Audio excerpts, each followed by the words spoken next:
Saving the date may be a little bit harder for some Wisconsin couples hoping to tie the knot in an outdoor ceremony. New changes to how wedding barns are regulated in Wisconsin passed the legislature last night. Political reporter Will Keneally has more on how that may impact the big day. If you haven't been to one of these wedding barn facilities before, it can be kind of a unique opportunity where you can get married right behind this oak tree behind me to inside the barn next door with a dance floor right here. But under a bill that passed the state legislature last night, that could change for many Wisconsinites. I call this my office. In the decades that Dave Meal has been operating Badger Farm in Cottage Grove, he's seen it all. We've been doing weddings for 18 years. This is our 18th year.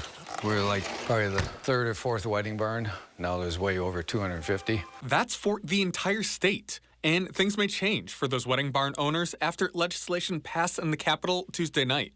It's a wide-ranging change to alcohol regulation in Wisconsin, including a new state agency. But for wedding barn owners, it would require them to get an alcohol license or take a separate license, which would only allow them to operate half a dozen times a year. How many businesses can remain viable operating only 6 times a year, 1 day a month? It makes no sense. Now, venues could still get a liquor license and operate more freely, but that's not a good fit for some. Still get registered or licensed or whatever. Yeah, so we're going to have to do that, which is going to upset the mantra that I like to do with having the choice. One of the reasons I really like the way we do it is, first and foremost, for those couples who are not sponsored by parents or something and do it on their own, huge price savings for them, huge. The bill passed with bipartisan support Tuesday night, and it's now up to Governor Evers whether he will sign it.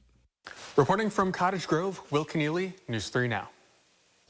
Dave Meal does tell us that he expects to get a license and stay open regardless of the changes.